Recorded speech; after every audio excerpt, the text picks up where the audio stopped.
On cherche à détecter les hommes. Ouais. Zone optimum de bonheur. Mhm. Eh bien, tu dis, c'est ce que vous cherchez.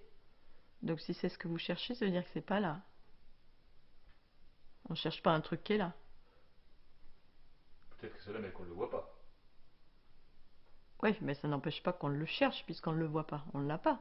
Détecter ce qui existe, ça veut dire que vous n'allez pas le chercher ailleurs. Ça, c'est là. Quand on vit la zone optimum de bonheur, est-ce qu'on la voit? C'est peut-être une problématique pour la zone optimum de bonheur. Quand on la vit, est-ce qu'on la voit? Ceux qui le vivent, ils le voient en même temps qu'ils le vivent. Oui. Ou bien est-ce qu'ils le vivent sans le voir? Ça me semble intéressant, ça nous emmène sûrement quelque part. Ouais, mais tu veux pas. Euh... Et tu veux pas y aller. Ça te va pas, ça? Non.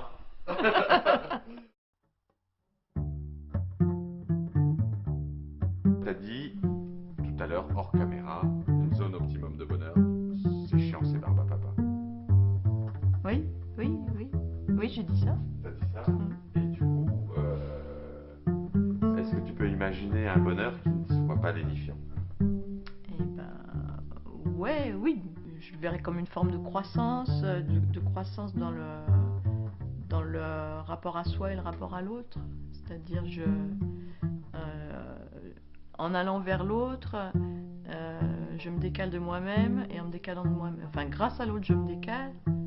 Et puis, le fait de me décaler, ça me grandit, ça me donne de nouvelles puissances.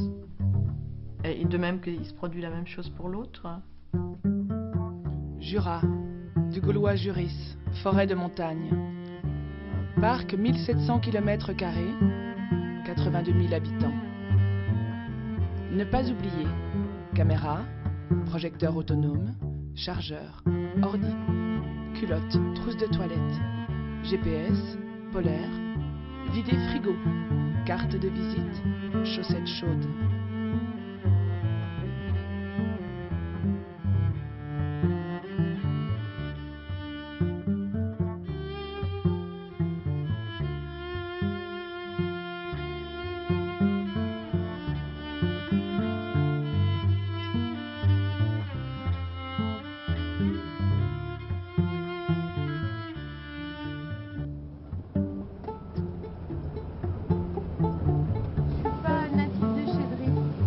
Je suis arrivée à 22 ans pour faire un apprentissage à la fromagerie et je suis restée. Tu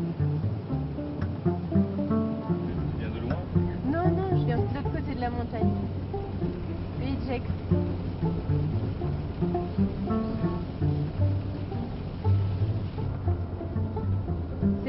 En fait, c'est pas très loin, à vol d'oiseau. Mais il y a quand même 50 km. Et ce qui fait que ça protège un petit peu la vallée. On se sent un petit peu protégé en fait. On n'a pas le stress et la course à la réussite, à l'argent. On l'a beaucoup moins ici. Du coup, les gens sont plus proches les uns des autres. Les gens font les choses ensemble ici. Que ce soit la fête, le travail, le bois, ils font beaucoup ensemble. C'est comme un petit paradis.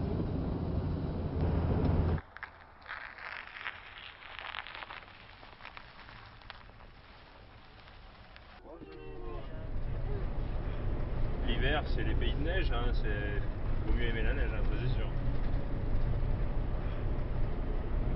Et ça, toi, t'aimes? Ah, j'adore. Ah, plus il y en a, plus je suis heureux. Le territoire t'a inspiré? Ouais. Ah ouais, je suis venu là en vacances dans les années 90, voilà. Et j'ai décidé de venir habiter ici, c'est en Sedan. Et j'ai tenu ma promesse 4 ans plus tard. Ah, c'est un coin magique, hein. Pour les ours mal léchés, c'est un coin magique. Tu prends un pommier d'en bas, tu le mets là, si tu ne en prends pas un peu soin et qu'il s'acclimate tout doucement, il va crever vite fait.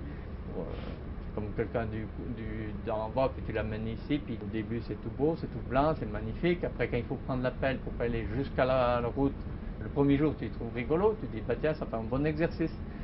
Puis après, quand c'est tous les jours, puis 2 fois par jour, 3 fois par jour qu'il faut péler tout ça parce que la neige souffle tout sans neige, il y apprécie de moins en moins, puis il dit putain de pays de merde, qu'est-ce que c'est ce bordel.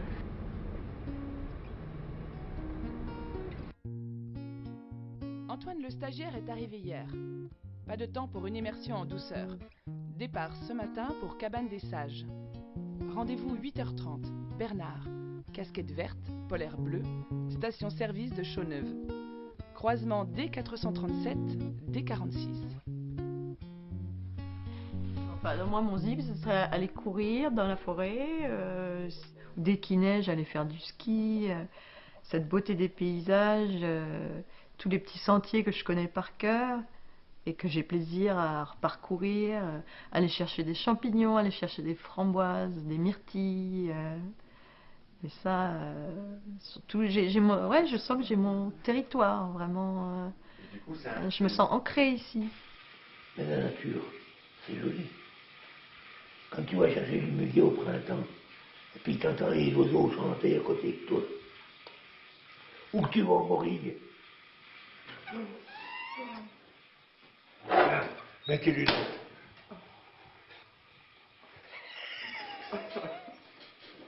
D'accord. Et vous avez déjà partagé vos coins à Morille avec quelqu'un, Julot? Moi, je dis une chose après moi, il n'y aura plus personne qui les connaîtra. Alors, quand quelqu'un veut venir au Morille avec moi, je l'emmène, j'en ai rien à foutre. D'accord. Au printemps, t'as les moutreaux de Saint-Georges. C'est un petit champignon blanc gros comme ça. Je pense que c'est le meilleur des champignons. Et ça me ferait chier que personne ne connaisse mes tâches. Si elle vient autour du 28 avril, à la Saint-Georges, j'emmènerai au moutreau de printemps avec moi. Et tu vas rigoler. J'ai au moins une vingtaine de tâches.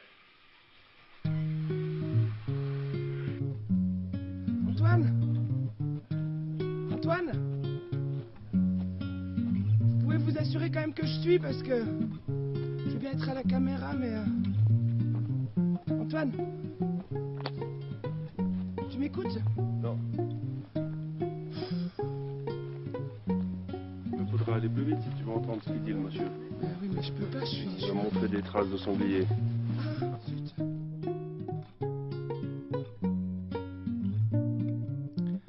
Le Haut-Jura est définitivement sportif.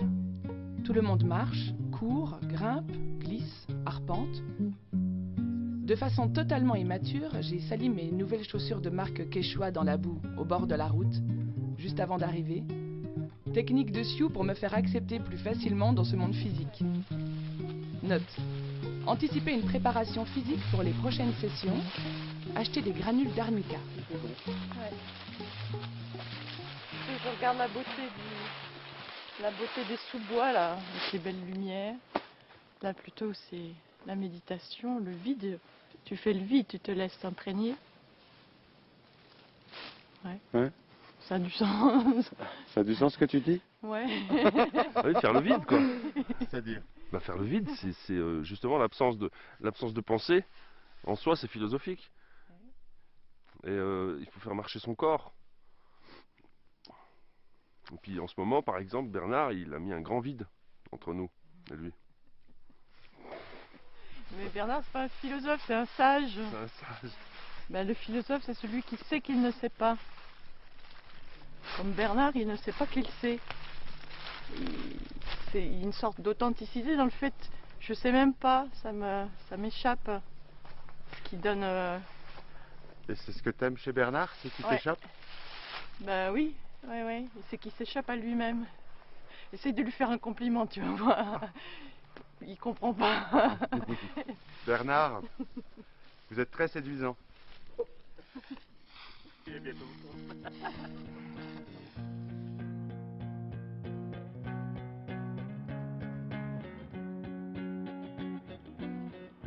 Du haut de tes 16 ans, t'as eu le talent pour risquer de rompre ton ombre de printemps.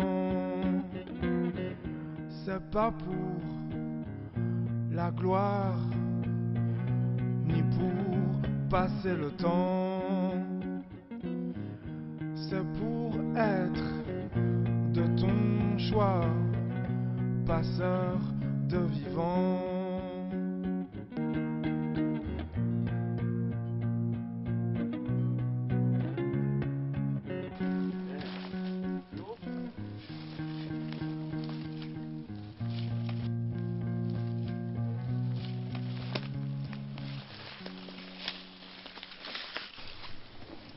Trop bien. Il y en a plusieurs, hein. C'est le cas, hein. Il y en avait une pleine le dernier coup, mais je pense que quelqu'un l'a trouvé. Oui, on bouffait les étiquettes. Hein. C'est du savagnin? Oui. C'est du savagnin. Goûte. Qui veut goûter? Il a passé l'hiver celui-là? Oui. C'est des lieux de rendez-vous dans la forêt, quoi. Les cabanes, on aime. Il y en a beaucoup qui ont une cabane et puis qu'on a le plaisir d'y aller, quoi. Bon, moi, j'en ai point de cabane, mais je suis souvent invité dans une ou dans l'autre pour aller manger un coup, boire un coup, simplement se rencontrer. Puis quand on se promène à pied, puis même en ski l'hiver, eh ben, c'est des lieux de destination. La cabane, c'est quand même le nid, c'est un truc tout petit, c'est... Ouais. Et comme je t'ai dit, dès qu'on fait du feu, ça commence à devenir chaleureux. On a du feu, on a fait fondre la neige, on a tout ce qu'il faut. Voilà. Je trouve que c'est un état transitoire entre l'état de nature et l'état civilisé. Et l'état transitoire, il est intéressant, t'es entre les deux. Qu'est-ce qui va se passer entre les deux dans la cabane? Et c'est quoi le bonheur du coup? Dans le fait de le bonheur, retourner dans ouais, une zone d'y d'inconfort. arriver, c'est d'y arriver. Non seulement d'y arriver, et puis d'arriver à être bien. D'arriver à être heureux avec pas grand-chose. Voilà. Je suis passé en Mongolie et c'est vrai que j'ai beaucoup aimé voilà, l'art de vivre mongol et notamment les yourtes. Et au moment de démarrer l'activité d'accueil sur notre ferme, on s'est demandé quoi mettre et très vite la yourte s'est imposée comme étant un choix tout à fait pertinent. On est à la recherche des ZOB, les zones optimum de bonheur. D'accord. Eh bien, optimum de bonheur, c'était ici. C'était ici le Café Ferretti. C'était notre lieu de rassemblement les jeunes. Avant de partir au bal ou au restaurant, on venait ici. On allait beaucoup dans le Jura pour danser, pour faire la fête.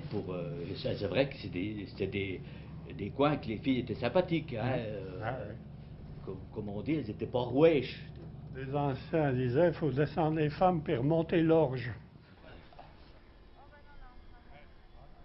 Le lundi, quand on retournait à l'école, là-bas, mon vieux, on entendait parler que des chèvrons. On croyait que c'était, je sais pas quoi, des hommes extraordinaires. Oui, oui. Puis on en a pris chacune un. Je sais pas comment on a fait. N'importe quoi. On est tombé dans le panneau. Ouais, en fait. Non, mais faut pas y mettre ça, hein. Oh. J'ai toujours dit, moi, que vous étiez penché pour voir la lumière. Oh, mais chez nous, on était bien plus au soleil qu'ici. Là, il y a du soleil, mais dans le trou, là-bas en bas, il n'y en a point. Moi, à Foran, le premier hiver, quand je suis arrivée, 2h30 l'après-midi, le soleil est parti. Je suis sortie, j'ai dit non, il est où le soleil? La montagne. C'est vrai que quand elle est arrivée dans la vallée, elle regardait plus l'homme que la vallée. Bon, c'était le trou. Puis après, plus tard, ils ont plus regardé le trou que l'homme. Les parents, leurs parents, descendaient à Chaiserie, cherchaient des prunes, cherchaient ils descendaient de la montagne. Et ils disaient c'est le bon pays, il y a des fruits. Là-bas, là-haut, dans le vent des alpages de ma vallée, c'est le berceau. Un torrent clair au pays des nuages jaillit du ciel. Là-bas, là-haut, valse, valse, ma valserine, j'écoute ton clair gazouillis. Autour d'elle sonne clarine, c'est le chant de Chaiserie. Nous, on pêche au toc, ça s'appelle ça. Au cou, au toc, c'est pareil. On a appris à pêcher comme ça, hein. Puis on n'a pas cherché à s'améliorer. Je ne sais pas pourquoi, mais enfin bon, c'est comme ça, on apprend. Parce que bon, moi j'ai une vieille canne que j'ai rafatassée, que j'aime bien. Nous, on pêchait avec des grandes cannes de 5 mètres pour pouvoir traverser, aller pêcher de l'autre côté. Hein. Oh, ma vallée la plus verte du monde, ma valserie, une onde dansant. C'est dans ton calme et ta douceur profonde que je voudrais vivre 100 ans.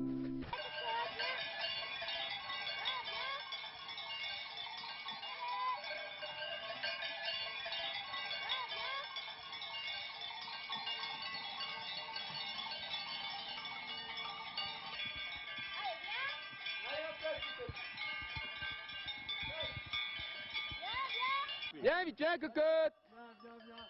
Viens. Allez, viens.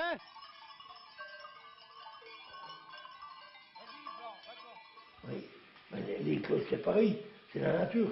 Au printemps, quand tu mets des cloches au vaches, que tu les emmènes en champ, et tu sais, tu vas rigoler ce que je vais dire. Tu mets des cloches au vaches, que tu les emmènes en champ, et ben, tu mets la moitié moins de temps pour arriver au champ que quand tu es dans mon point. Les vaches, elles marchent au rythme des cloches. Viens, viens. Viens, vite, viens. Oh. Viens, viens. Et voilà. Tu vois à quoi servent les clochettes? T'as pas de clochettes, tu sais pas où ils sont, tu tournes. Parce que dans le temps, ils sortaient les bois avec les chevaux. Il y avait un cheval qui avait le gros grelot, puis tout le restant qui suivait était grelotière, et puis des traîneaux pour sortir les bois. Oh, une belle batterie de clochettes, ils avaient une dizaine de sonos en général, ou de petits grelots ronds, tous de sons différents. Et c'était bon. Autour d'aujourd'hui, on a fait des grosses scènes, on met plus de grelots, plus rien. Ben c'est mort. Ça n'a aucun talent.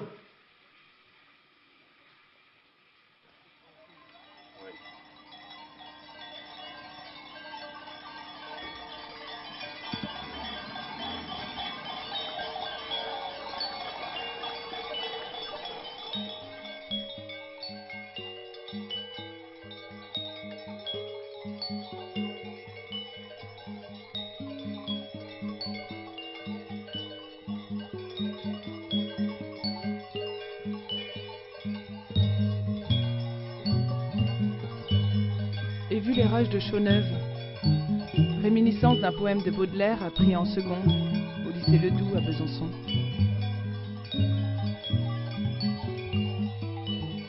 Dans ce morne désert, à l'oreille incertaine, arrivent par moments des bruits faibles et longs, et des échos plus morts que la cloche lointaine d'une vache qui paie au penchant des vallons.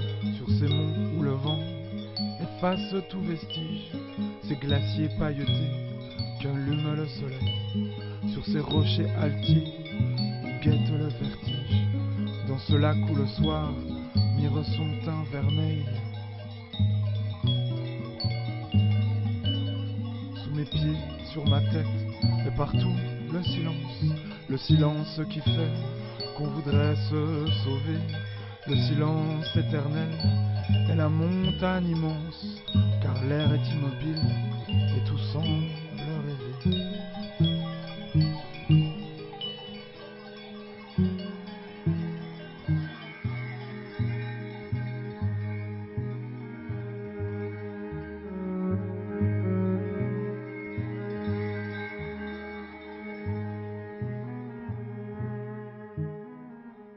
Je me rappelle qu'il y avait 30 sociétaires à la fromagerie à Chaux-Neuve. Hein. Alors 30 sociétaires qui viennent matin et soir couler leur lait, eh ben, ça fait du va-et-vient. Hein. Moi, on a eu discuté des bons moments. Hein.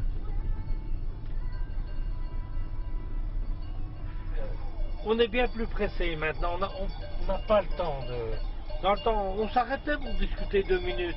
Maintenant, ils n'ont plus le temps. Enfin, il y a des fois, ça dépend, mais je vois il y a des fois qu'ils se rencontrent, ils discutent des bons moments. Bon, bah, je dis que c'est bien, hein. Parce que quand on n'a plus le temps de parler, tout est foutu.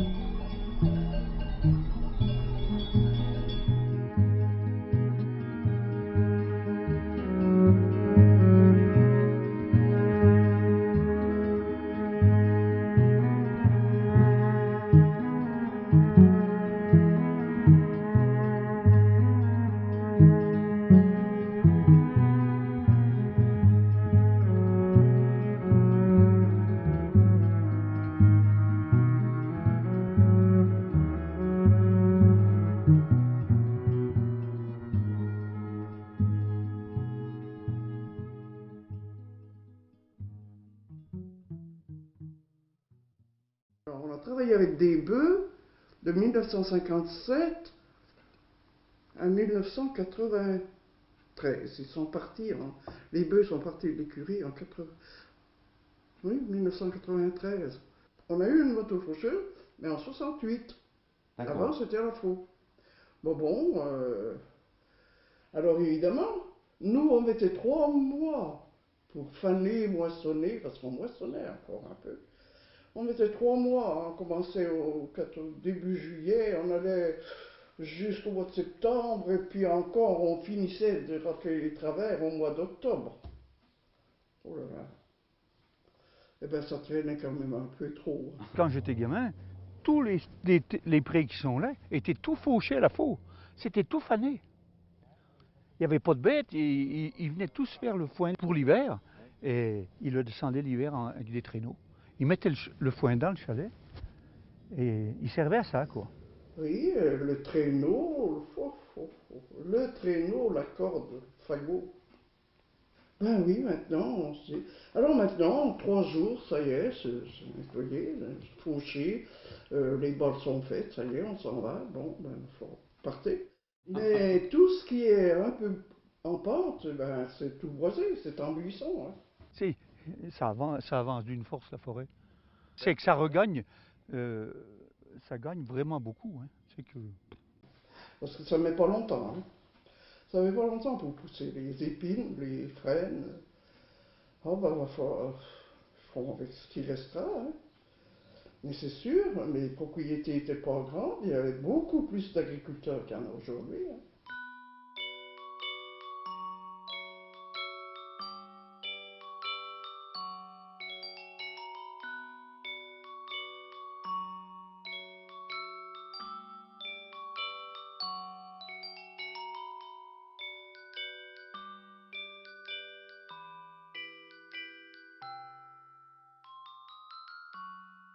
Ce qu'on a vécu, nous, c'est terminé, quoi. Ce sera de l'histoire ancienne. Hein.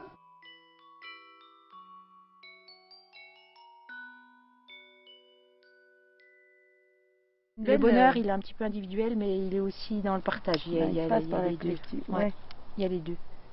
Moi, j'en ai une de citation qui me tient à cœur, parce que du coup, elle va même être peinte dans mon cabinet par Corinne, que vous allez croiser bientôt. Qui s'appelle, c'est pour ça que je rebondis sur ce que dit Nanou, voilà, il faut se donner les moyens. C'est Voltaire qui a dit un jour, j'ai décidé d'être heureux, c'est bon pour la santé.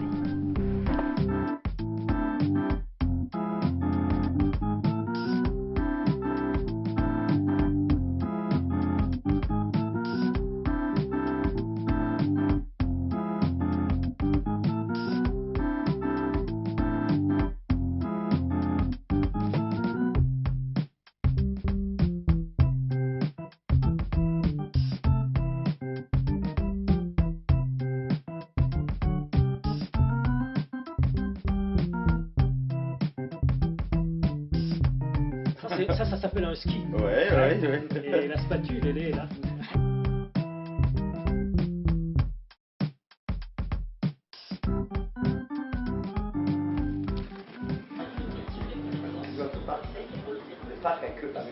Donc je suis arrivé sur le marché du ski en tant que skieur, parce que je suis trempé dans tout gamin. Donc j'ai fait partie de l'équipe de France, des trucs comme ça. Et puis, si vous voulez, je suis tombé dans les années 68, donc 68 Grenoble. On commençait à parler de plastique. Enfin, le plastique se mettait un peu en place et tout. Et c'est venu tout naturellement. J'ai dit, il n'y a pas de raison qu'on n'arrive pas à mettre du plastique sous des skis de fond. J'allais souvent chez Vandel, mais chez le père, chez le Georges, le père à Livon, oui. Livon, je l'ai vu travailler moi, tout petit dans leur atelier. Mais il a fait des très bons skis, Vandel. Il a sorti ses F72. C'était dans les premiers skis qui avaient du plastique dessous. Hein. Avant, c'était toujours bois. Avant, c'était frêne. Après, c'était icori. Après, c'était le plastique. Les F72, moi, j'en ai encore une paire qui peuvent aller. J'ai encore les chaussures qui vont avec. J'ai jamais voulu les vendre. Un gars qui voulait me les acheter, il m'en donnait cher. Oh non, ça, c'est des souvenirs. J'avais la connaissance du ski de par depuis de mon père et tout. Et comme j'étais skieur de fond, si vous voulez, j'ai pu très vite assimiler ce qui allait pas, ce qui fallait changer ou pas changer. C'est comme ça qu'il y a beaucoup de gens qui comprennent pas qu'une petite fabrique comme nous, on a pu faire la pige à tous les grands fabricants en France, français et puis mondiaux. Et c'est venu simplement de voir. J'étais pas un ingénieur, mais voilà, c'était tout compris. Et vous êtes resté une petite fabrique? Ah oui, oui. C'est un choix? Oui, un choix, oui. Oui, parce qu'à l'époque du 112, quand on a fait le fameux 112, on prenait ski plastique, on a eu la visite des Américains et tout, on aurait pu... on était même paumés, oui, parce que c'était infernal, quoi. Et quand ils nous allaient, on nous achète, on nous fait 20 30 000 paires de ski, ça nous a dépassé, quoi. Donc on a fait le choix de rester petit. L'avantage aussi, c'est de maîtriser, hein. Maîtriser son produit, son truc, bon, c'est un art de vivre. Mon grand-père qui était artisan, charpentier, menuisier, elle date de 1909, vous voyez. Après, mon père et mon oncle ont travaillé, ont repris l'affaire, puis après c'est moi et mon frère, et maintenant c'est mon fils et mon neveu. Et j'ai mon petit-fils qui est dans les études de charpente. Ah ben mon fils, je ne l'ai pas forcé à faire le métier, hein. Il a fait des études à Annecy, puis d'un seul coup, il m'a dit, ben, je vais revenir, je vais reprendre le métier de charpentier. Maintenant, avec les ordinateurs et tout, moi, j'y comprends rien.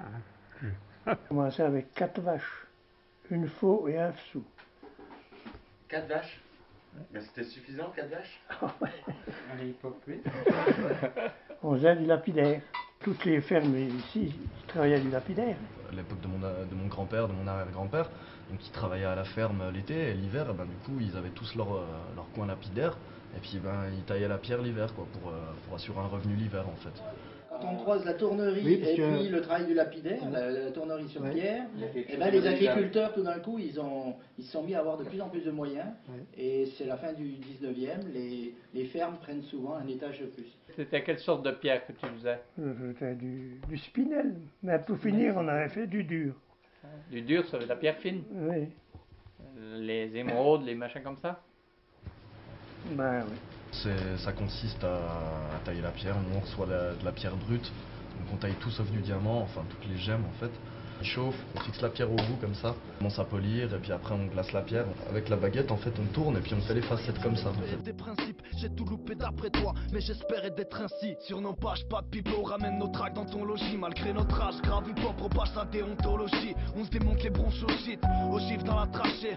La rime est bien tranchée, balance que des sons prototypes. Je peux faire du propre aussi, mais j'aime quand le beat te cogne le crâne. Pareil que gentil la caneuil, et frère, ça même les bornes le savent. Mes textes sont morts et sales, j'ai stoppé le sky dans le calice. Freestyle dans le canif, des milliers de faces dans les canines. Il y a quand même quelque chose d'assez paradoxal entre lapidaire et rappeur. Mais je pense qu'il y a un parallèle à faire évident, parce qu'on a un artisanat, justement un savoir-faire. Et de l'autre côté, c'est aussi un savoir-faire, c'est une technique, c'est de la minutie. Et moi je me retrouve dans les deux, parce qu'il faut être minutieux dans l'écriture, autant que dans le travail, dans le lapidaire. Quoi. Ça joue avec les nerfs, hein, c'est de la concentration, mais après c'est ça, c'est être minutieux, attentionné, il faut être voilà, la précision. Et moi j'aime ça, quoi. Dans l'écriture aussi. Zone optimum de bonheur à différence de zone individuelle de bonheur. Ça suppose une collectivité et ça suppose donc du conflit aussi. Ça suppose de la confrontation. Est-ce que pour toi, confrontation, conflit, c'est des choses équivalentes? Confrontation, ouais, ça serait peut-être différent parce que dans la confrontation, on va vers l'autre pour se construire, tandis que dans le conflit, on va vers l'autre pour gagner peut-être. Pour gagner contre l'autre, alors que dans la confrontation, peut-être on veut gagner sur soi, mais on ne veut pas gagner contre l'autre. La confrontation, ça se travaille. Le conflit, je dirais, c'est peut-être, ouais, ça serait plus animal. Il faut que je me préserve. Et donc il faut que je l'emporte, ouais. Ouais, l'autre est dangereux. Peut-être la confrontation, quelque chose de plus, ouais, de plus culturel, de plus travaillé. Là, je rentre en confrontation. Mais c'est pas pour l'emporter sur l'autre, c'est pour me construire moi-même et puis par la même occasion lui va se construire de la même manière que moi je me construis. Donc ouais, ce sera plus culturel. Ça marche ça?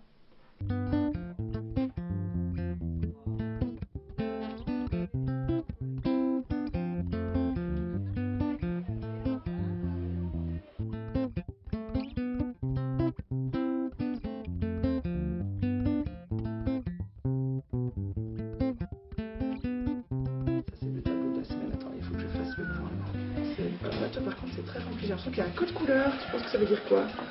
Le bleu. Le planning est fait selon les envies de chacun ou suivant les nécessités du... Eh ben on compose. D'accord. Voilà, c'est plutôt, quand on accueille 50 personnes, il faut obligé en fait de faire un repas et puis de leur fournir un lit. Ouais. Et de faire de l'animation et puis après voilà, effectivement il y a des personnes qui peuvent se dire non moi je peux pas trop en faire cette semaine parce que voilà, j'ai besoin de temps perso et puis du coup on voit comment on peut organiser tout ça. D'accord. Ils sont pas dans la symbolique des couleurs là. François, permets-moi de te dire ça.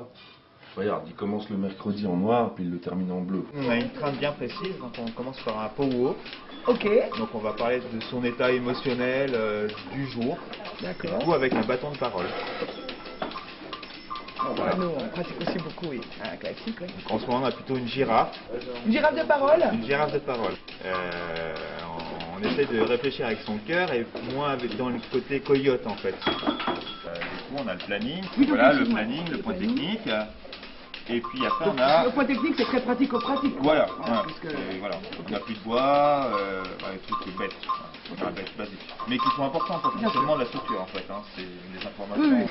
Et puis après on a ce qui va bien quand même, parce que faut pas oublier qu'il y a quand même des choses qui vont bien. Donc ça c'est pour clore la réunion, ce qui Non. va bien. Non, pas forcément. Non. Qu'est-ce que c'est ça? Regarde. Bah, ça c'est les sujets urgents. Oui. Ça c'est les sujets moins urgents. Oui. Ça c'est les trucs qu'on a décidé de pas faire. Ouais. À reporter. C'est un peu ça. Ils sont cons. Grenier des chèvres, j'ai un peu du mal à comprendre quand même leur projet, Antoine. Alors, je vais...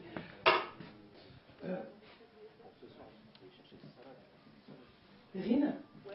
Je suis désolée de te déranger. J'avais juste une petite question par rapport au grenier des chèvres, en fait, c'est... Ah oui, le grenier des chèvres. En fait, on n'a pas encore eu le temps de le faire, c'est un genre de... couloir où tout le monde met tout ce qu'il faut cacher, un peu tous les trucs qui traînent à des endroits, donc tout le monde le fout là-dedans, puis du coup maintenant on peut plus passer. Puis c'est aussi un endroit où il y a plein de matériel, de la peinture, des trucs qui peuvent nous être utiles en fait, mais qu'on sait pas qu'il y a, parce que c'est un peu comme un couloir du temps quoi, où tout disparaît. En fait, c'est le trou noir, mais on n'a pas eu le temps, puis comme c'était... Ouais, on n'a pas eu le temps de s'en occuper malheureusement, je sais pas si on aura le temps. Parce que l'automne est fini là.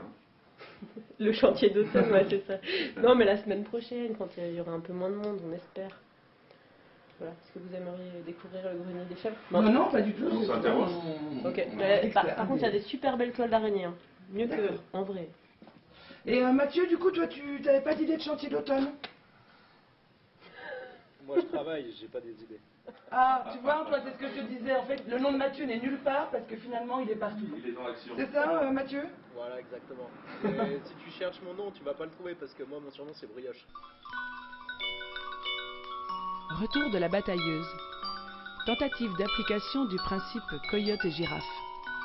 Je réexplique à l'équipe que la girafe, avec son gros cœur, symbolise la communication compassionnelle. Contrairement au coyote qui hurle, mord et cherche à imposer sa volonté. Échec cuisant. Gilbert sarcastique. Sébastien le chevrier au téléphone. Proposition d'une halte sous une yourte de Patrick pour une séance d'expérimentation de communication harmonieuse. Rendez-vous pris pour le 25 novembre. Note. Pensez à prendre les chaînes pour le van.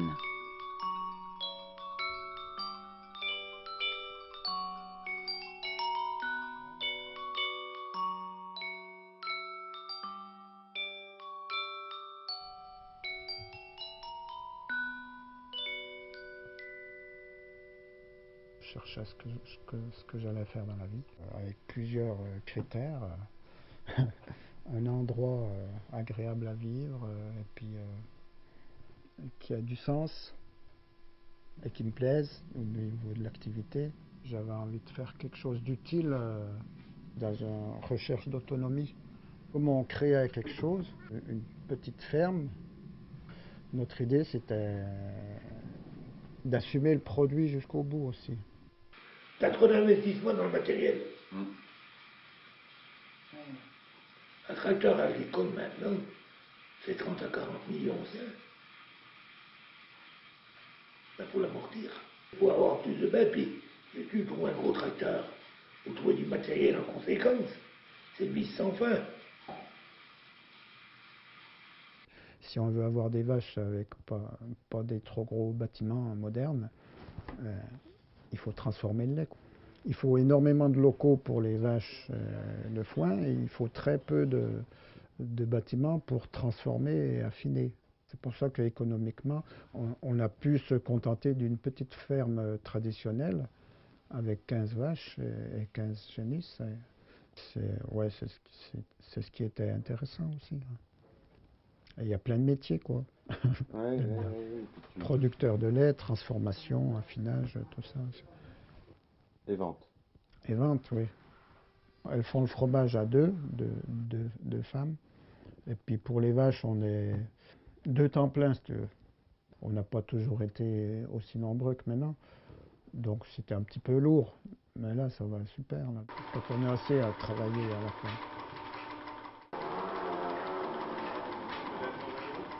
Ça a démarré par du lait, après avant ça a démarré par des vaches, avant ça a démarré par de l'herbe.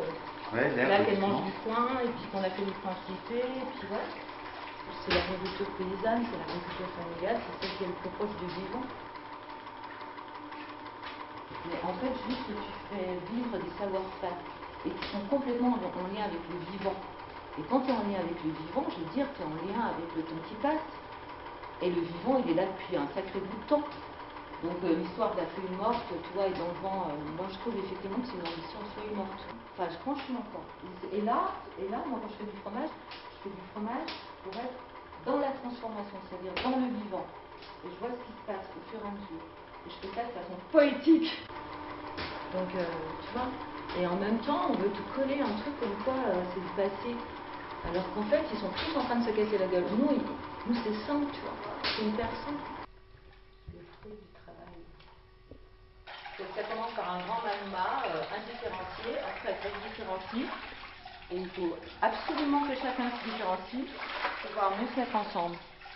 Tu te rends compte? Non mais c'est une leçon, je te dis, ça s'appelle de la transformation fromagère. Moi c'est comme ça que je fiche, c'est comme ça que je la vois, c'est comme ça que ça se passe.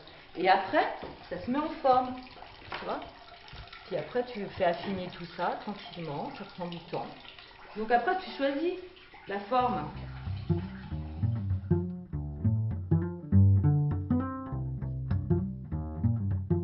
1er juillet, retour à Besançon.